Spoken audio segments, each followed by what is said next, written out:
Welcome back to the Blueville Podcast. Andrew and Derek are here today. Derek is really going to talk about the whole design process.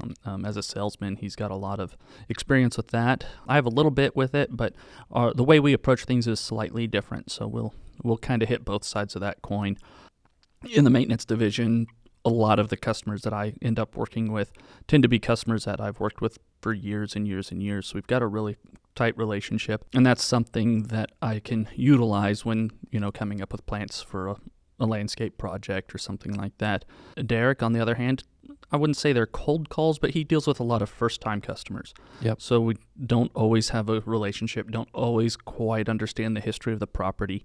So I'm going to turn it over to Derek, and he's going to start with that. What happens when he gets a note or gets a phone call or an email, and how that process works.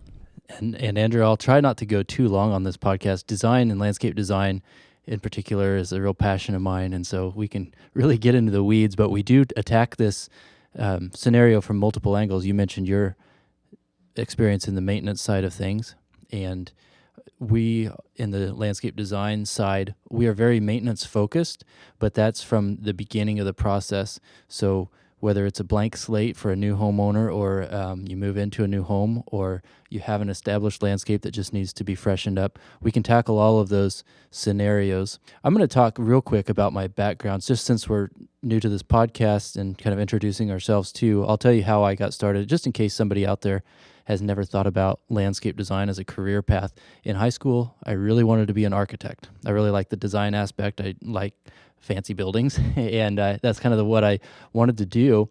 But then we got to pre-calc. We could knock out some of our college credits in high school, and pre-calculus just really was not my cup of tea.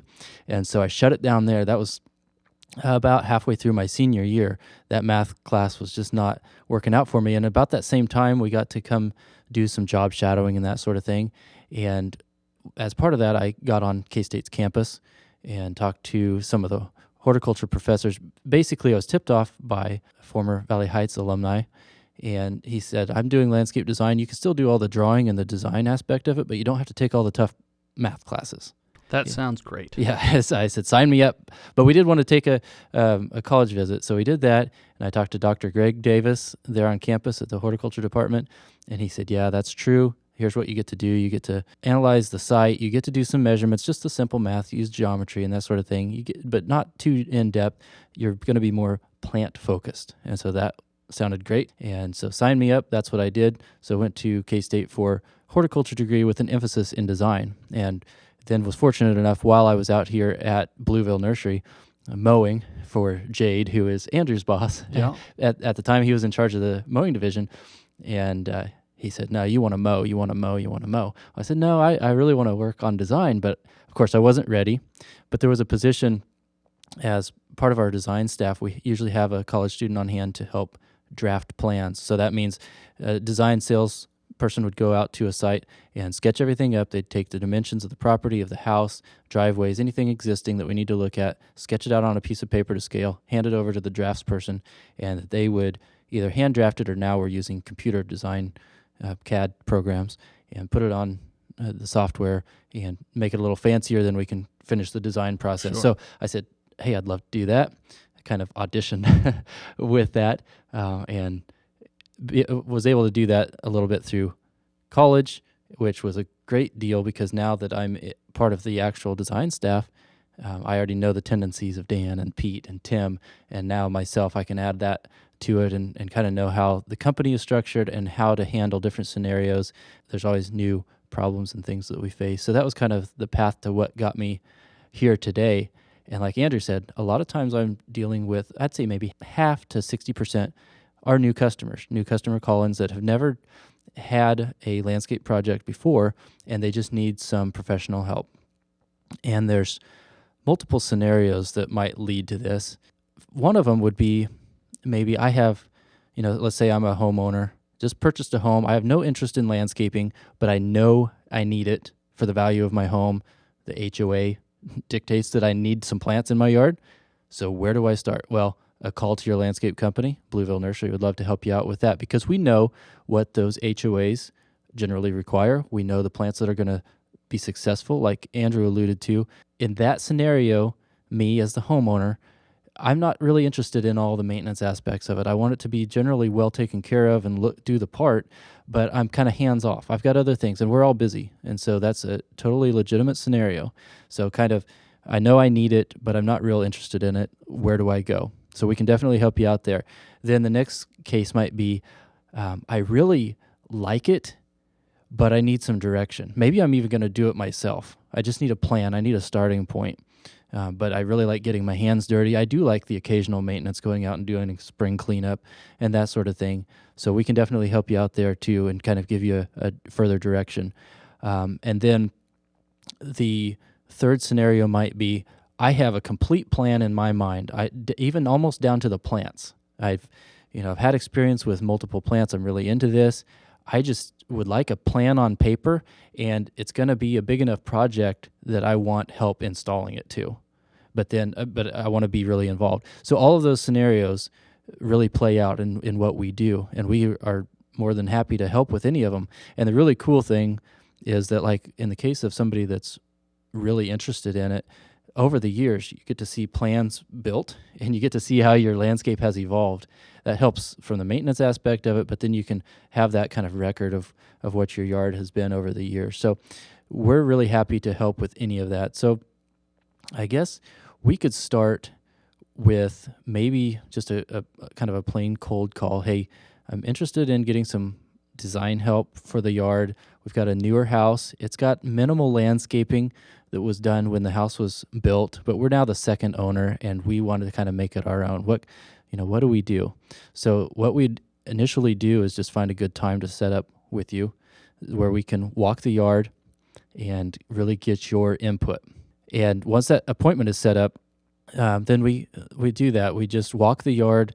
We like to have a notebook or something that we can take our notes with and just walk the yard. And basically, we're just listening to what you're telling us, all the while looking at what we're really concerned with, because there's certain things that a site will tell us that it needs that it might not be in a homeowner's mind. And also that down the road, maintenance, the landscape maintenance folks might make their lives a lot easier. So we're kind of looking at that while we're listening to you. So we'll walk around the yard. Maybe you have some trees that you would like on your tree planting list. Maybe you need a patio installed because you're finding yourselves outside in the evenings in the summer enjoying the space, but you need a larger space to entertain. Maybe there's going to be a playground for the kids set up at some point, and where's the good location for that? There's some grade changes, and so we need to navigate that, whether it's just simple soil grading or maybe even some retaining walls need to be incorporated. So we're just listening to your input and noting that down. And once we're done walking around the yard, then we'll take a little extra time and finish measuring out the different elements of the yard. This has really gotten easier over the last few years that I've been doing it, because there's so much with technology that you can do quicker than when I learned. It used to be that you would have to use a tape measure and measure out every little inch of the property. And now we can just simply hop on a GIS website and get the property dimensions, usually get a general house or building dimensions. And so we can bring that with us. And that now all we're doing is tweaking it. So we're adding maybe sidewalks or other elements that weren't on that general plan. We're measuring those out. And we all have our cell phone in our pocket. I like to go around and just snap pictures of the entire property, as many as I can. The cool thing about that is you hop in the pickup, it automatically loads to the cloud, and by the time you get back to the shop, you have all that information already at your desk. So now you really get to have fun and start the process. Yeah, technology, even since I've started, has really made our jobs a lot more efficient. That GIS website that we use is from the county, and they've got aerial pictures that are usually no more than 2 years old. And so it comes in really handy to get square footage and that kind of thing. And surprise, we probably already have an idea of what we're going to sell to you by the time we get to your front door, because we've already done that. We've already looked at the GIS website. We've also gotten on Google Maps and looked at Street View. Yeah. So we already have an idea of how we would tackle your property. Now all we need is your personal inputs, and then we can put all that together. Yeah. So once we get that back to our desk, then we get to really have fun with it. And so some of this is just the mundane task of putting that property plot into the computer, and of course adding the house and those ground plane dimensions and that sort of thing that we're going to play around with. And then we really get to start the design process. And so back to the old K-State classroom days, they'd teach you to put down bubble diagrams of areas of use. Basically, you want to divide your property into areas of use, whether that's lawn, garden beds, patios. So you're doing generally the same thing, only on a computer, but you're kind of dividing it out and making sure that you have all of the things that the client wants accounted for. So whether you're just labeling things or you're putting objects out in space just to have a placeholder, and then you'll gradually kind of mold all of that together and come up with the final plan. So some of the things that we're looking at just as general rules, I always start with this because everybody has their own unique wants and needs, but then we also have to incorporate that into some things that are design elements or that will actually create the aesthetics of the property. And some of those common things are that we want to draw attention to your front door or entry point. So we can do that with plant material and bed lines. We also want to draw maybe color and interesting features. Let's say if you have a patio or a pool area and you want guests to focus on that. So we want to bring in some design elements to pull you around that. And we can do that in multiple different ways. Again, whether we're using paths or bed lines or even plant material throughout. So some of those things are what I consider at first. So again, I'm putting in kind of placeholders for things that I want to see in this plan that will ultimately build into the final product.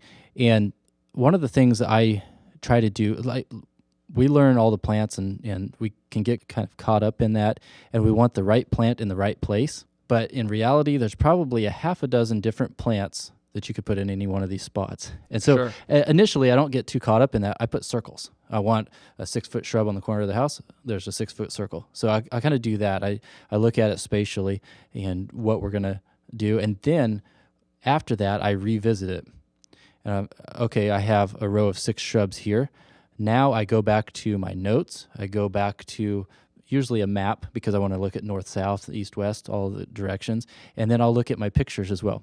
So are there mature shade trees there that are going to cast a lot of shade in that area?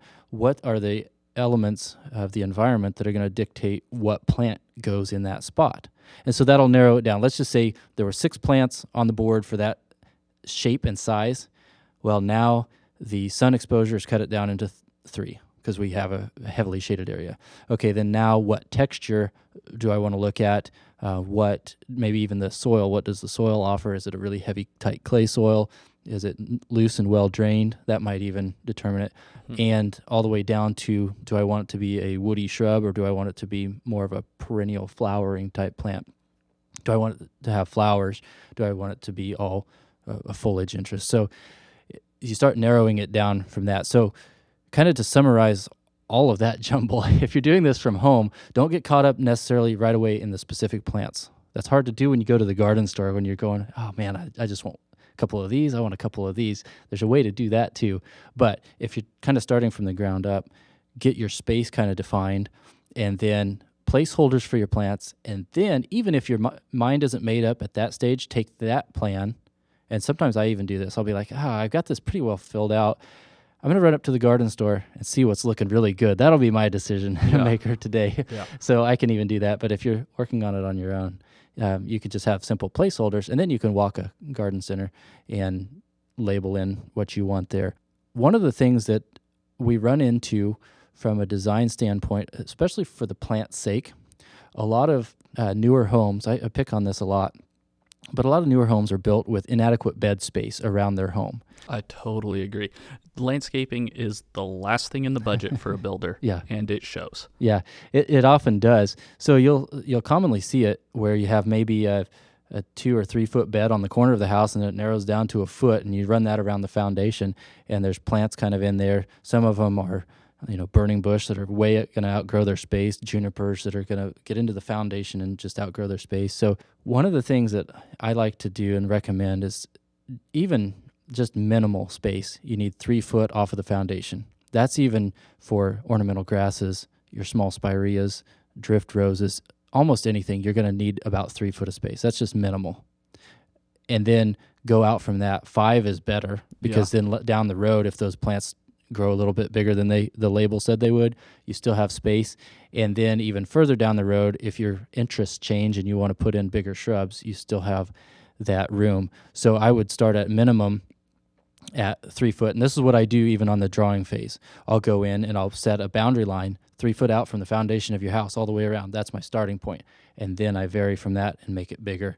Usually on the corners it swoops out so you can put some larger, more interesting shrubs or even small ornamental trees there. And then it can drift back and forth, kind of depending on whatever theme you want your garden to be. But that's kind of in my mind, a hard rule. Start with that 3 foot of bed space. Yeah, and that even if it's with 3 feet, keep in mind your eaves are 18 inches. Correct. So that's hanging over and covering up half your landscape bed. That's not going to get the same amount of water as the outside 18 inches. So yeah, start with 3 feet. I tend to shoot for that 5 to 6, honestly. And that would be even better. Something else to note on that as well is that plants don't need to be equidistant from the edging of your landscape bed to the foundation. You can pull those out forward a little bit, and this is more for the guys that have to maintain your house, that have to come paint your siding or do anything like that. Well, even the guys that have to come blow leaves out of your landscape beds, you can pull those plants out away from your foundation, because from the street, if you have even a 2 or 3 foot gap behind a mature shrub, you're not going to see that from the street.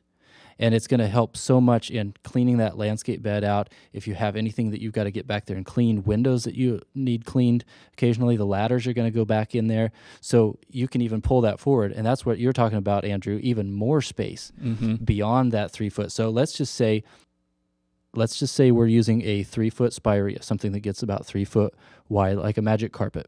And we're going to put that in a landscape bed.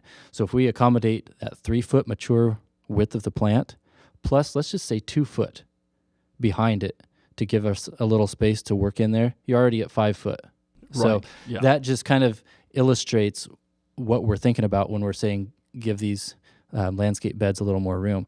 Now, let's transition to what that's going to do for our overall project. When we start enlarging things, that gets into a budget issue. And we're very budget conscious. If you give us a number up front, we'll respect that and we'll work with that. Sometimes we don't. And it's often that we don't have a budget number to work off of. And we kind of have a ballpark in our brain, just kind of dictated by what we see. But we're going to also take some creative license there and show you what your property and what your needs really need there. Obviously, if you're making your beds even wider, that's going to cost a little bit more money, but in the long run, it's probably going to be handier for you. And maybe you can adjust some other things on the project that will help out with that. Let's say, for instance, we're working on an entire, we call it a foundation planting, where we have a landscape bed all the way around a house.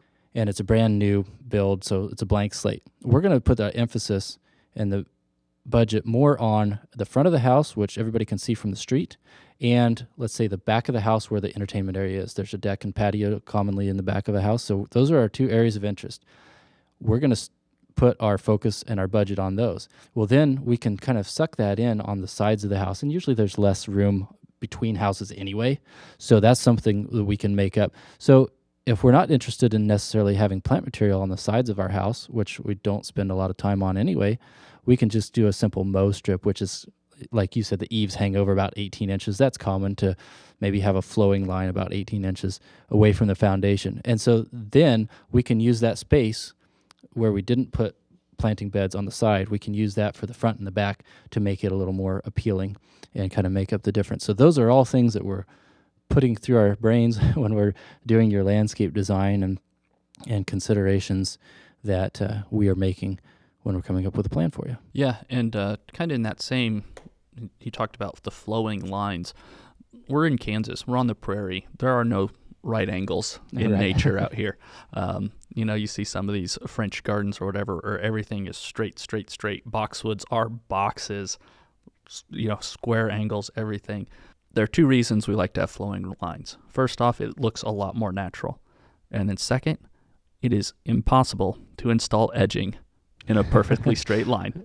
Yeah, that's true too. And it is fun. Of course, it's a great challenge for us to try to maybe incorporate multiple design themes, and there's ways to do it. But in general, yeah, we have nice flowing kind of natural lines, because that's what you mentioned, like the Flint Hills and nature around us. That's kind of what it gives us. And really the ultimate goal of any landscape design goes back to making the architecture of the home or the building feel like it's in its place. Yeah. And it's kind of blending in. So, and that's evolved more, like you said, a French garden. Then we got, they got carried away. They found out they could manipulate plants to do anything they wanted to do, and you kind of start showing off in that regard. So now we're like, oh, we can tailor it to what we want, but ultimately we want that house to feel like it's been there for a while and kind of blend into the surround. So that's another goal of what we can do with our design. Yeah, and then just to kind of cap things off,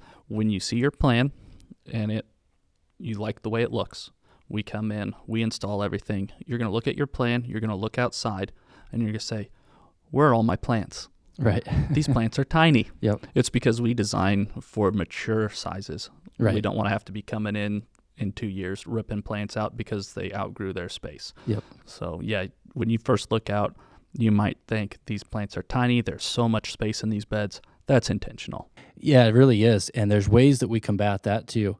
So from the get-go, we understand that maybe on the corners of our house, or like we call them focal point plants, some of the special ones that we really want to draw attention to, we'll size those up. So normally just across the board, we'll start with a 15 to 18 inch shrub. That's kind of the minimal size that we'd carry at the nursery. And that's talking about the current size of the top of the plant. Yes. So that's an immature plant. And we'll let it fill out to maturity. So if we're doing a mass of, we have been talking about spirea a lot, but a massive spirea, maybe as a border, we'll use all the smaller plants. Well, now maybe we want a dwarf lilac on the corner. We can size that up to like an 18 to 24 inch, and then back down. And so kind of repeating that thought process around the entire installation. But you're correct. One of the ones that you can kind of get is like ornamental grasses. They can grow quite large and spread, 3 to 5 feet in spread, but you're starting out with a gallon-sized pot. Well, they grow really rapidly. So that's actually a really wise decision on a budget standpoint. We understand which plants will grow and fill out in a season's time, and conversely, which ones might take a little bit longer. We can start with a larger plant with ones that are slower growing. Yeah. And so we'll kind of consider that as well, so that you have kind of the most bang for your buck. And we want to make that full effect come to you, let's say 3 years down the road. We want it to look nice and full then. So we don't really want to skimp on plants. We'd rather start with the appropriate quantity, spaced out appropriately, so that in 3 to 5 years, it's all nice and full, looking like it should. And that's the product that we sold you. Yeah. And then just to close things out here, we live in Manhattan, Kansas. People move to Manhattan from all over the country, or even all over the world. Fort Riley, the military base nearby, brings people here. Kansas State University brings people here. INBAF now is going to be bringing people here. Say someone comes here from further south or further north, and they ask for a certain type of plant, and you know that that plant will not do well here. How do you kind of let them down easy, or shift things to where you can install plants that will work in this area? Yeah, so first of all, I try to get a good understanding of what plant they're talking about to see if there is something similar, maybe in that genus or even a species. Sometimes there's different varieties that we can tap into and bring them pretty close. But then after I understand what they're fully talking about, then I'll think about, okay, what plant do we have success with that offers some of the similar characteristics? Are they looking for a white puffball flower? That comes from hydrangeas. A lot of times people are asking for hydrangeas. Well, they do perform here, but in a much different way. Yes. So that's something that, so once I understand what attribute they're looking at, is there something comparable that we can offer? Maybe not exactly, but then I can say, okay, well, what look are you really going after? Are you going for, kind of a more woodland garden look? Maybe we have something that would be comparable in that regard. And then after that, I'm thinking about, okay, well, what was the limiting factor? Is it our temperature? Is it our cold? Is it our soil type? And a lot of times it's a combination of all those things. We are in a very difficult spot here in Kansas because we're in that kind of transition zone. We're not quite south, we're not quite north, we're not quite east, we're not quite west. We're right, in the middle of the plains, and we get a little bit of all of that. So some plants perform really well early in the season. Some perform better towards the tail end of the season, when things transition in the fall. So everything's a little bit different, but that's the main thing I try to get is what attributes are they looking for, and see if we can replicate that either in plant material or just kind of a general look or theme.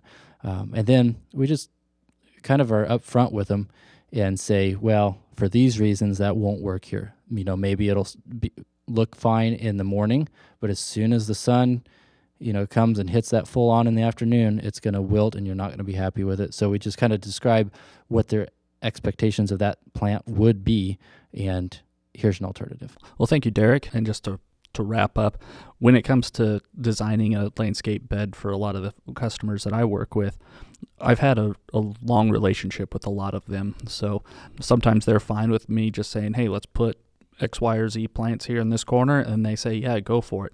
If they do need a plan, yeah, I'll quick sketch something up, give it to our drafter and say, hey, can you make this pretty? Yep. And they punch it all in and get a plant list together and everything.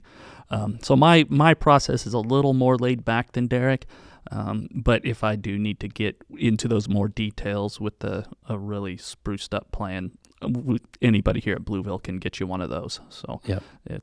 We customize to each customer. Exactly. Thank you, everyone. Thank you for joining us today, and we will see you next time.